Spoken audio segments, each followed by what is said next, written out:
పశ్చిమ గోదావరి జిల్లా పసలదివి గ్రామంలోని పోస్టాఫీసులో భారీ కుంభకోణం వెలుగు చూస్తుంది. ఇక్కడి branch post master Rayaprolu Prasad ఖాతాదారుల నమ్మకాన్ని ఆసరాగా చేసుకుని సుమారు 15 లక్షల మేర దుర్వినియోగం చేసినట్లు ఆరోపణలు వెల్లువెత్తుతున్నాయి. ఖాతాదారుల ప్రమేయం లేకుండానే వారి పొదుపు ఖాతాలు, ఫిక్స్డ్ డిపాజిట్లు, సుకన్య సమృద్ధి యోజన పథకాల నుంచి నిధులను నిందితుడు పక్కదారి పట్టించాడు. అనేక మంది వృద్ధుల, అమాయకుల ఖాతాదారుల వద్ద నుంచి నగదు వసూలు చేసి వారి పాస్బుక్లను తన వద్దే ఉంచుకుని డిజిటల్ రికార్డుల్లో నమోదు చేయకుండా సొమ్మును కాజేశారు. మరికొందరి ఖాతాల్లో జమ చేయమని ఇచ్చిన సొమ్మును సైతం కాజేశారని బాధితులు ఆవేదన వ్యక్తం చేస్తున్నారు.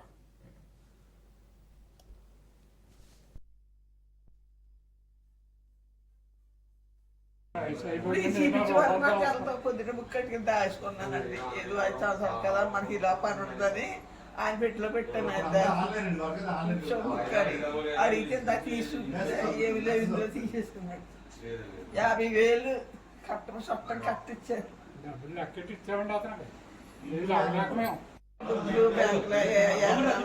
5 సంవత్సరాలకి ఎదాన్ని తీసుకున్నారు. 5 సంవత్సరాలకి ఎదా నాకు తెలిసినట్టు ఇప్పుడు నిన్న బుక్ అడిగితే ఇచ్చాను. పొద్దున తీసి 35,000 బుక్ వేసి తీసి బుక్. నేను 2 సంవత్సరాల క్రితము క్యాసెట్ వచ్చి కట్టానండి. అకౌంట్ లో బుక్ లో వేయమని. అప్పటి నుంచి ఉన్నాయి కదా అని చూసుకోలేదండి. ఇలాగ పని చేసి తీసుకుంటున్నాను కార్డు ద్వారా, కానీ బుక్ మాత్రం ఇంటికాడే ఉందండి. ఇప్పుడు చూపించే 12,000 వడ్డీ డబ్బులే ఉన్నాయి, 20,000 లేవండి. రిస్క్ ఇక్కడ కట్టుకొచ్చి కట్టానండి. ఆయనే ప్రసాద్ గారే ఉండేవారండి. ఆయనే 45,000 1,00,000 అలా కట్టి తీసుకుంటున్నానులేండి. అవి వడ్డీ డబ్బులు ఏమో మనకి తెలియదు, అలాగే ఇస్తున్నారు, తీసుకుంటున్నారు, అలాగే నమ్మకం అయిపోయిందండి. లాస్ట్ ని 1,200 ఎంత వడ్డీ ఉంటే అండి 20,000 అట్టుకొచ్చి కట్టానండి క్యాష్. ఆ 20,000 ఇప్పుడు చూస్తే ఆ 12,000 వడ్డీ డబ్బులే ఉన్నాయండి. ఆ 20,000 లేవు. మేము మామూలుగా కూలి పనికి వెళ్తామండి, వ్యవసాయం పనికి. ఈ మధ్య బాడి పని కూడా చేయలేక ఏదో సేపు చందాన పనికి అవి చేసుకుంటున్నా, గేదెలు మేపుకుంటున్నాండి. నేను 2 సంవత్సరాల క్రితము క్యాసెట్ వచ్చి కట్టానండి. అకౌంట్ లో బుక్ లో వేయమని. అప్పటి నుంచి ఉన్నాయి కదా అని చూసుకోలేదండి. ఇలాగ పని చేసి తీసుకుంటున్నాను కార్డు ద్వారా, కానీ బుక్ మాత్రం ఇంటికాడే ఉంది.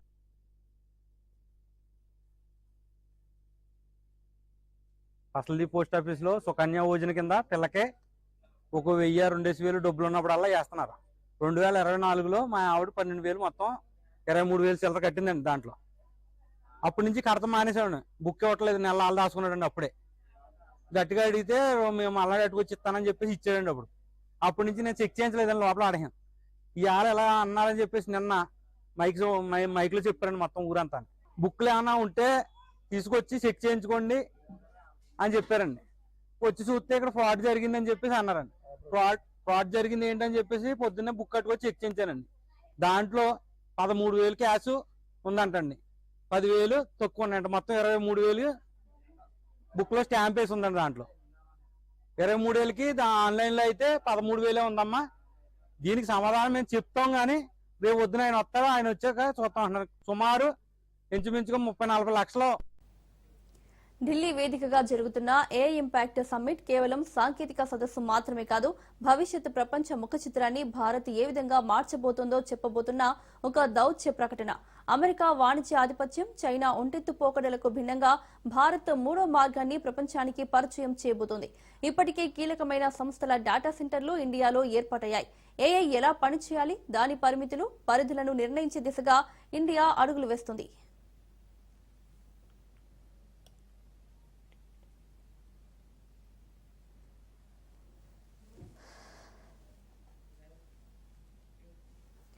Demographic dividend. ప్రపంచంలోనే అతిపెద్ద యువ జనాభాతో పాటు ఇంగ్లీష్ మాట్లాడే సాంకేతిక నిపుణులు భారత్ సొంతం.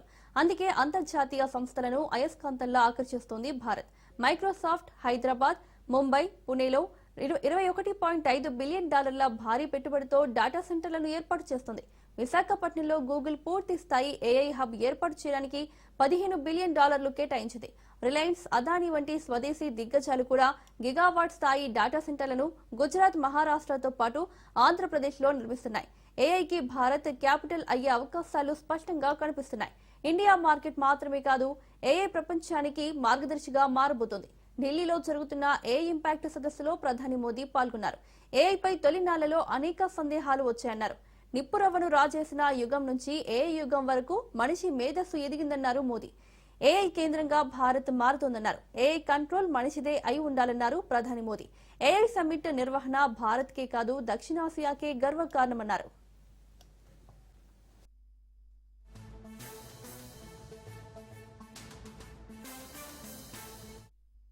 वर्तमान पीढ़ी के साथ ही हमें इस बात की भी चिंता करनी है कि आने वाली पीढ़ियों के हाथों में हम एआई का क्या स्वरूप सौंपकर जाएंगे।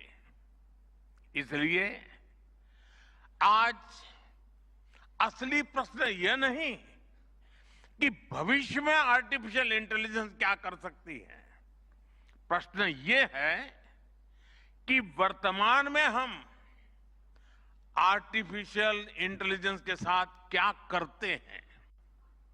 ऐसे प्रश्न मानवता के सामने पहले भी आए हैं। सबसे सशक्त యూట్యూబర్ నాన్వేష్ కు పోలీసులు షాక్ ఇచ్చారు. ఇన్స్టాగ్రామ్ ఖాతాను యాజమాన్యం తొలగించింది. సుమారు 1.3 మిలియన్ల మంది ఫాలోవర్లు ఉన్న ఈ అకౌంట్ ను డిలీట్ చేసింది మెటా. ఈ చర్య వెనుక హైదరాబాద్ సిసిఎస్ పోలీసులు రాసిన లేఖే ప్రధాన కారణంగా తెలుస్తుంది. గతంలో అన్వేష్ తన వీడియోల్లో భారతదేశాన్ని ఉద్దేశించి చేసిన కొన్ని వ్యాఖ్యలు తీవ్ర వివాదాస్పదమయ్యాయి.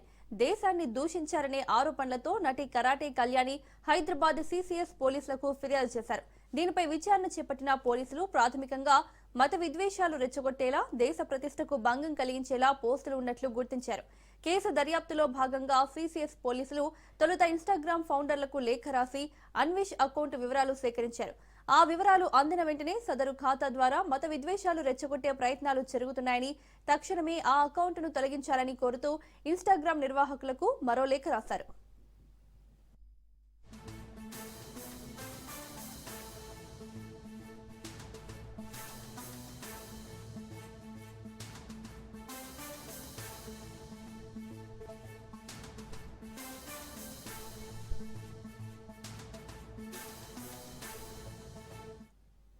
తెలంగాణ రాజకీయాల్లో కడియం శ్రీహరి చేసిన వ్యాఖ్యలు మరోసారి అగ్గిరాజేశాయి.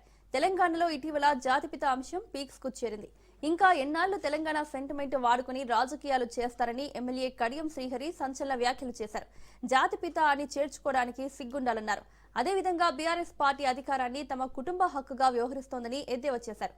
ఎమ్మెల్యే కడియం శ్రీహరి వ్యాఖ్యలను కుత్బుల్లాపూర్ ఎమ్మెల్యే కేపీ వివేకానంద ఖండించారు. కడియం శ్రీహరి తన హోదాకు మించి మాట్లాడుతున్నారని, కేసీఆర్ ఆత్మ గౌరవాన్ని తాకట్టు పెట్టి పదవుల కోసం పాకులాడలేదని వివేకానంద అన్నారు. తెలంగాణ కోసం కేసీఆర్ 13 ఏళ్లు నిరంతరం పోరాడారని కడియం శ్రీహరి గతంలోనే అన్నారని, మరి ఈ రోజు ఏ మొహం పెట్టుకుని ఈ వ్యాఖ్యలు చేస్తున్నారని ఆయన ప్రశ్నించారు.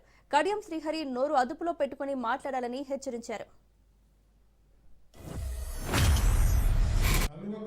కుటుంబం చేసిన అవినీతి అక్రమాలతో విసిగి వేసారిపోయిన ప్రజలు బీఆర్ఎస్ ఓటేయడానికి ఇష్టపడలేదు అని స్పష్టంగా కనిపిస్తుంది. ఆయన కేసీఆర్ జాతిపిత అంటాడు. ఎవరికి జాతిపిత? భారతదేశానికి జాతిపిత ఒకరే, ఆయన మహాత్మా గాంధీ గారు. ఆ జాతిపితను అవమానపరిచే విధంగా వీడు కూడా కొత్తగా జాతిపిత అని పేరు పెట్టుకుని వస్తే మీరే అనుకుంటే ప్రజలు దాన్ని అంగీకరించాలి కదా. జాతిపిత ఆడబడుతున్నాడు, మరి జాతిపిత ఎక్కడ ఉంటాడు? జాతిపిత ప్రజల్లోకి ఎందుకు రావడం లేదు? ప్రజా సమస్యల పైన ప్రభుత్వాన్ని అసెంబ్లీలో ఎందుకు తీయడం లేదు? చెప్పుకోవడానికి సిగ్గుండాలి కాస్తంత. మొత్తం తెలంగాణకు దివాలా తీయించి లక్షల కోట్ల అప్పులు చేసి కూలిపోయే కాళేశ్వరం కట్టి బ్రహ్మాండంగా ఆస్తులను కూడబెట్టుకొని అధికారాన్ని ఆ కుటుంబానికి పరిమితం చేసుకుని కుటుంబంలో ఉన్న ప్రతి ఒక్కడి వాళ్ళ కేసులలో ఇరుక్కుంటే మీరు చేసిన అవినీతి అక్రమాల పైన ప్రభుత్వ పరంగా చట్టపరంగా చర్యలు తీసుకుంటుంటే తెలంగాణను అవమానిస్తున్నారు, తెలంగాణ ఉద్యమకారులను అవమానిస్తున్నారు, తెలంగాణకు పోరాటం చేసిన కేసీఆర్ను అవమానిస్తున్నారు మాట్లాడుతున్నారు. తెలంగాణ న్యాయ సోత, తెలంగాణ న్యాయ జాగిన అందరిది కాదా? తెలంగాణ ఉద్యమంలో ప్రతి ఒక్కరు పాల్గొన్నారు. సకల జనుల సమ్మె ద్వారా, ప్రజల పోరాటాల ద్వారా, అమరుల త్యాగాల ఫలితంగా తెలంగాణ వచ్చింది. న్యాయ జాగి కాదు తెలంగాణ అందరు. ఇంకెన్ని రోజులు తెలంగాణ సెంటిమెంట్ను వాడుకుని రాజకీయాలు చేద్దామనుకుంటున్నారు? ఇప్పటికైనా ఈ చౌకబారు వ్యవహారాలను మానుకోవాలి. మీ అహంకారం, మీ అహంభావం, అధికారం కోల్పోయిన తర్వాత కూడా మీ ప్రవర్తనలో, మీ మాటలో మార్పు రావడం లేదు. కాబట్టి ప్రజలు మీకు ఓటు వేయడం లేదు, ప్రజలు మీకు అవకాశం కల్పించడం లేదు. దీన్ని గమనించండి చెప్పిన ప్రతిపక్షాలను విజ్ఞప్తి చేస్తున్నారు. రాజకీయంగా వారికి మళ్ళీ పునర్జన్మని ఇచ్చినాడు కేసీఆర్ గారు కడియం శ్రీహరి గారికి. కేసీఆర్ గారి గురించి తన హోదాని మించి మాట్లాడుతా ఉన్నాడు కడియం శ్రీహరి గారు. తెలంగాణ సెంటిమెంట్ ఇంకెంతకాలం వాడుకుంటాం అంటున్నాడు కడియం శ్రీహరి గారు. నీ లేక కేసీఆర్ గారు ఆత్మ గౌరవం తాకట్టు పెట్టుకోలేదు. ఎప్పుడు కూడా నీ లేక ఎప్పుడు వేరే సలకు పోలేరు కేసీఆర్ గారు. నీ లేక ఎప్పుడు పదవుల కోసానికి పాకుపడలేదు కేసీఆర్ గారు. నువ్వు మాట్లాడేటప్పుడు జాగ్రత్తగా మాట్లాడాలని చెప్పేసి నేను కడియం శ్రీహరి గారిని హెచ్చరిస్తా ఉన్నాను. ఆ రోజు దేవుడుగా ఉన్నటువంటి కేసీఆర్ గారు ఈ రోజు నీకు చిన్నగా కనపడుతున్నాడా? నీకు ప్రజల్లో ఏ ముఖం పెట్టుకొని మాట్లాడుతున్నావు అని చెప్పేసి నేను కడియం శ్రీహరి గారిని ప్రశ్నిస్తా ఉన్నాను. తెలంగాణ అంటేనే కేసీఆర్, కేసీఆర్ అంటేనే తెలంగాణ. మర్చిపోయినావా కడియం శ్రీహరి గారు అని చెప్పేసి అడుగుతా ఉన్నాను. తెలంగాణ జాతిపిత బరోబర్ తెలంగాణ రాష్ట్రానికి అన్ని వర్గాల ప్రజలు, కులాలు, మతాలు ప్రతి ఒక్కరు కూడా గుండె కత్తుకున్నటువంటి నాయకుడు, ప్రతి ఒక్కరి గుండెల్లోని నాయకుడు కేసీఆర్ గారు. ఈ రోజు కేసీఆర్ గారు అయ్యా జాగిరైన స్థాయికి కడియం శ్రీహరి ఎదిగిరంటే కేవలమైన అహంకారము, కళ్ళు నెత్తికెక్కి మాట్లాడుతా ఉన్నాడు, అధికార మదంతో మాట్లాడుతా ఉన్నాడు. దమ్ము ధైర్యం ఉంటే, నిజంగా నీకు నీతి నిజాయితీ ఉంటే, దమ్ముంటే బీఆర్ఎస్ పార్టీ కారు గుర్తుపైన గెలిచినావు, నువ్వు రాజీనామా చేయి. ఇలా దొంగచాటు నాటకాలు ఎందుకు కడియం శ్రీహరి అడుగుతా ఉన్నా. మాజీ మంత్రి హరీష్ రావు కీలక వ్యాఖ్యలు చేశారు. మంత్రులు, కాంగ్రెస్ నేతలు ఉద్దేశపూర్వకంగా బీఆర్ఎస్ నేతలపైన కేసులు పెట్టి జైలులో పెడుతున్నారని మండిపడ్డారు. తమ పార్టీ క్యాడర్ను వేధిస్తే తాము అధికారంలోకి వచ్చిన తర్వాత మూల్యం చెల్లించుకోక తప్పదని హరీష్ రావు హెచ్చరించారు. మున్సిపల్ ఎన్నికల ఫలితాల తర్వాత బలం లేకపోయినా చైర్మన్ సీటు కోసం కాంగ్రెస్ నేతలు ఇష్టానుసారం వ్యవహరించారని చెప్పుకొచ్చారు.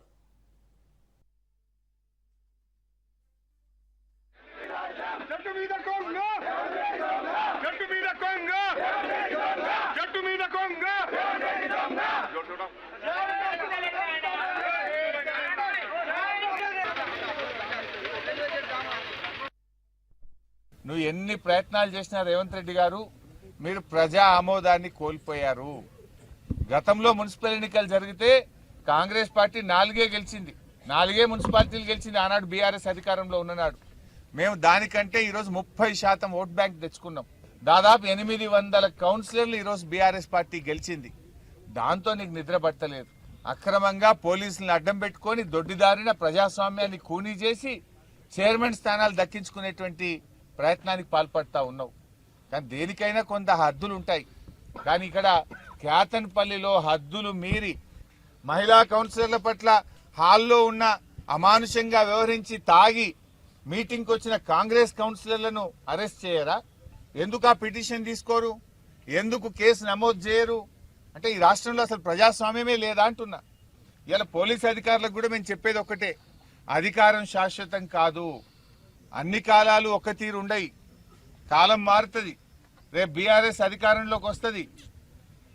చట్టాన్ని అతిక్రమించి పరిధులు దాటి బీఆర్ఎస్ నాయకుల పట్ల అతిగా వ్యవహరించిన పోలీస్ అధికారులకు కూడా రేపు తగిన విధంగా వారు మరి చట్ట పరంగా ఎదుర్కోవాల్సి ఉంటుంది.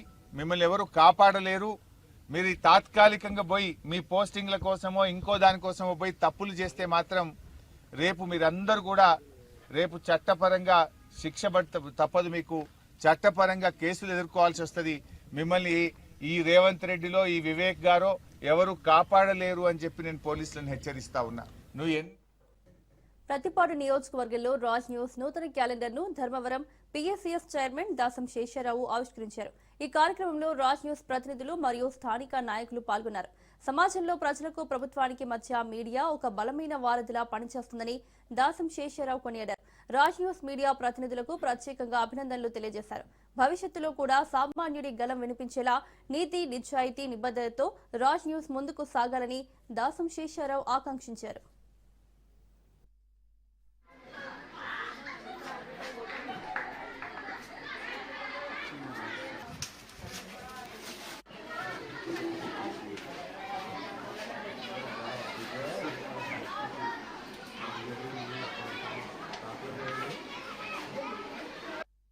ప్రజలకు, ప్రభుత్వానికి వారధిగా పనిచేసినటువంటి రాజ్ న్యూస్ మీడియా ప్రతినిధులకు శుభాకాంక్షలు తెలియజేసుకుంటూ, ఈ న్యూస్ భవిష్యత్తులో సమస్యల పట్ల సామాన్యుడు గలం వినిపించేలాగా నీతి, నిజాయితీ, నిబద్ధతతో ముందుకు వెళ్తుందని ఆశిస్తూ, మరిన్ని విషయాల మీద పోరాటం చేస్తూ ప్రజల పక్షాన నిలబడాలని కోరుకుంటూ దాసం శేషారావు, పిఎస్సి చైర్మన్, ధర్మవరం.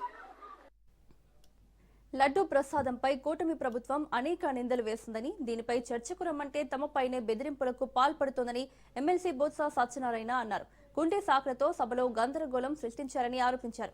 ఆరోపణలు చేసినప్పుడు చర్చించడానికి ఇబ్బంది ఏంటని ప్రశ్నించారు. వాస్తవాలు బయటకు వస్తాయని ప్రభుత్వం ఇలా చేస్తోందని విమర్శించారు. లడ్డూ కల్తీపై ప్రభుత్వం చర్చకు భయపడుతోందని బొత్స స్పష్టం చేశారు.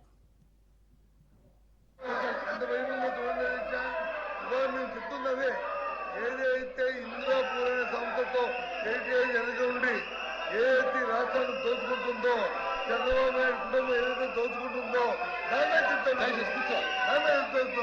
ముందు ఎవరైతే ఆ దేవదేవులను తీసుకొచ్చి వీళ్ళు పెట్టి దోపిడీ చేస్తామని ఎక్కడైతే ఇలాంటి పరిస్థితులు ఎక్కడైనా ఈ రాష్ట్రంలో చూసామని చర్చలండి. మీ వెబ్సైట్ లో ఉన్న ఏదైతే ఉందో అధ్యక్ష ఇదో చెప్పారు, ఇదో పంపిస్తాను. చూడండి, ఇది తాలూకా కాదు.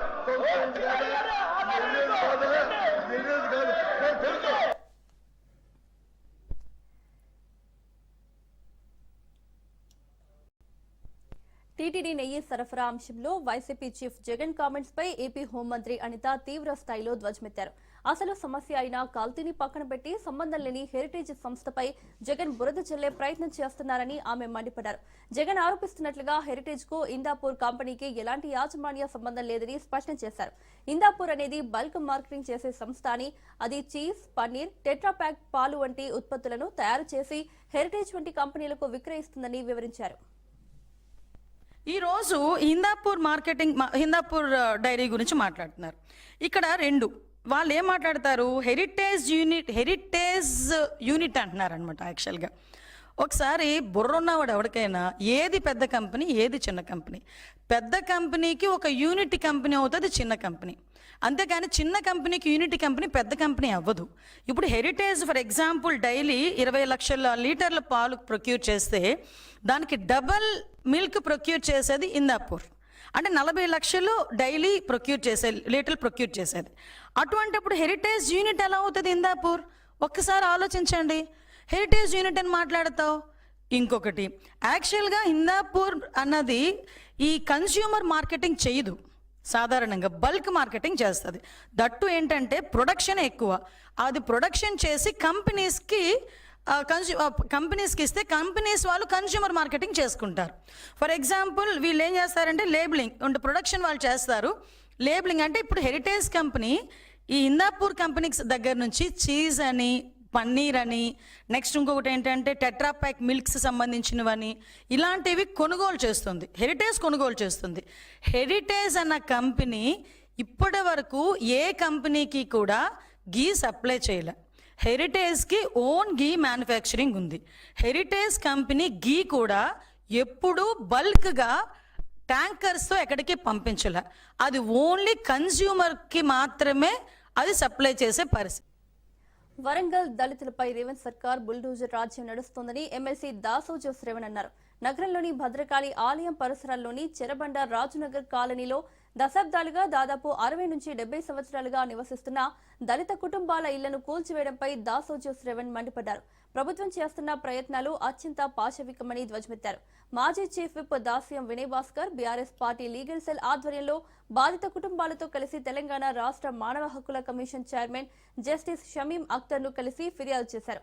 లగచర్లలో గిరిజనులపై జరిగిన దాడులను ప్రజలు మరచిపోకముందే ఇప్పుడు వరంగల్లో అభివృద్ధి ప్రాజెక్టులు, మాడవీధులు పేరుతో కనీస డ్యూ ప్రాసెస్ ముందస్తు నోటీసులు ఇవ్వకుండా దళిత కుటుంబాల ఇళ్లను కూల్చివేయడాన్ని బుల్డోజర్ రాజ్యానికి నిదర్శనమని ఎమ్మెల్సీ దాసోజు శ్రవణ్ విమర్శించారు.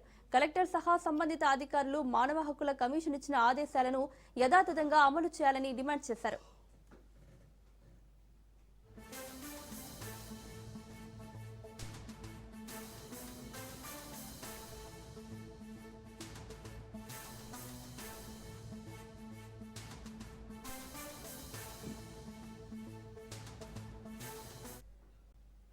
సామాజిక దృక్పథంతో పలు గ్రామ పంచాయతీ కార్యాలయాలకు ఫర్నిచర్ అందజేయాలన్న ఉద్దేశంతో కామారెడ్డి జిల్లా బీబీపేట్కి చెందిన ప్రముఖ వ్యాపారవేత్త తిమ్మయ్య గారి సుభాష్ రెడ్డి విశిష్ట కార్యక్రమానికి శ్రీకారం చుట్టాడు. గ్రామీణ పరిపాలనా వ్యవస్థను బలోపేతం చేయాలనే లక్ష్యంతో తన సొంత ఖర్చుతో ప్రతి గ్రామ పంచాయతీకి సుమారు 2 లక్షల విలువైన ఆధునిక ఆఫీస్ ఫర్నిచర్ను అందించారు. గ్రామ పంచాయతీలు ప్రజలకు అందించే సేవలు మరింత సమర్థవంతంగా పారదర్శకంగా కొనసాగేందుకు తగిన వసతులు అవసరమని భావించి ఈ కార్యక్రమానికి శ్రీకారం చుట్టారు. అయితే గ్రామ సర్పంచులు, కార్యదర్శులు, సిబ్బంది కార్యాలయాల్లో సౌకర్యవంతంగా పనిచేయడానికి అవసరమైన టేబుళ్లు, కుర్చీలు వంటి సామాగ్రిని ఆయా గ్రామాల సర్పంచులు, పాలక వర్గాలకు అందజేశారు. ఏడాదిలో కేవలం 1 నెల రోజులు కేటాయించి అభివృద్ధికై పాటుపడండి అని పిలుపునిచ్చారు. ప్రభుత్వాలను నిద్రలేపే విధంగా పని చేద్దామని, ఎవరూ చేయని సాహసాన్ని మనం చేసిన రోజే విజయం మన దరికి వస్తుందని తెలిపారు. నాకంటూ ఒక లక్ష్యం ఏం లేదు, ఇది కావాలన్న లక్ష్యం లేదు. ఈ టార్గెట్ను చూజ్ చేసుకొని మనం పని చేయట్లేదు. 30 ఏళ్ళుగా నేను సేవ చేస్తూనే ఉన్నా. దాంట్లో ఏ టార్గెట్ రీచ్ అయినామంటే ఇప్పుడు నేను స్కూల్ కట్టించే స్థాయికి వచ్చిన, ఒక హాస్పిటల్ కట్టే స్థాయికి వచ్చిన, గ్రామ పంచాయతీలకు ఫర్నిచర్ ఇచ్చే స్థాయికి వచ్చిన, గ్రామ పంచాయతీలకు ఫర్నిచర్ ఇచ్చే స్థాయికి వచ్చిన, వాటర్ ప్లాంట్ ఇచ్చే స్థాయికి వచ్చిన, చదువు చెప్పించే స్థాయికి వచ్చిన, ఈ స్థాయికి వచ్చిన. రేపు భవిష్యత్తులో ఇంకా పెద్ద స్థాయికి పోవాలని కోరుకుంటున్నాను. అంటే ప్యాషన్ కదా. ఇప్పుడు నాయకుడు చేసే నాయకులు కూడా ఉన్నారు, గొప్ప గొప్ప వ్యక్తులు ఉన్నారు. వాళ్ళ మొత్తం యావదాస్తిని ప్రజల కోసం దానం చేసిన వాళ్ళు ఉన్నారు. వాళ్ళ ముంగడ చూసుకుంటే మనం చిన్నగానే. అట్లాంటి నేను యావదాస్తిని నేను దానం చేయకుండా కానీ నాకున్న దాంట్లో అయితే నేను సహాయం చేస్తున్నా కదా, దానికంటే సంతోషం ఏముంటుంది. వాట్ యువర్ డెస్టినేషన్ అంటారు. Destination is service. అది ఏ రూపంలో ఉండని డెస్టినేషన్ ఈజ్ సర్వీస్. అదే సర్వీస్ చేద్దాము. ఆ సర్వీస్లో భాగంగా ఏదన్నా మనం ఎక్కగలిగితే, తొక్కగలిగితే, నిల్చోగలిగితే, చేయగలిగితే చేద్దాం. ఏం లేదు, ఒక 30 సంవత్సరాల నుంచి నేను గ్రామ పంచాయతీలను, మా గ్రామ పంచాయతీని, పక్క గ్రామ పంచాయతీలు చూసినప్పుడు చాలా బాధ కలుగుతుండే. గ్రామ పంచాయతీలో పెంకుటీన్లలో ఉంటుండే, వర్షం పడినప్పుడు ఊర్పులు ఉంటుండే, అంత పచ్చిగా అయిపోయి ఉంటుండే, సర్పంచ్ కూడా కూర్చోవడానికి వీలుగా లేకపోతుంటే. అది గ్రామ పంచాయతీ అన్నట్టే కానీ పంచాయతీలా ఉండకపోతుండే. దానికోసం నిర్ణయం తీసుకుని అద్భుతమైన గ్రామ పంచాయతీ గవర్నమెంట్ సహకారంతో అద్భుతంగా ప్యాలెస్ లాగా కట్టినాం, లైబ్రరీ కట్టినాం, పక్క ఊర్లో లైబ్రరీ కట్టినాం. అట్లా అనిపించినప్పుడు మా ఊళ్ళో ఎంత మంచిగా ఉన్నప్పుడు వేరే ఊళ్ళల్లో కూడా మంచిగా ఉండాలి. దాన్ని ఆదర్శించుకొని చాలా గ్రామాలు కూడా గ్రామ పంచాయతీలు కట్టుకున్నాయి. ఫర్నిచర్ ఇస్తే ఎట్లుంటుంది, సర్పంచులు మన కొత్తగా ఎన్నికైన సర్పంచులు వచ్చినప్పుడు ఫర్నిచర్ ఇస్తే ఎట్లుంటుంది అని ఆలోచన రాగానే వాళ్ళతో చెప్పేసిన, ఈ కాన్స్టిట్యున్సీలో ఉన్న అన్ని గ్రామ పంచాయతీలకు నేను ఫర్నిచర్ ఇస్తాను. దాన్ని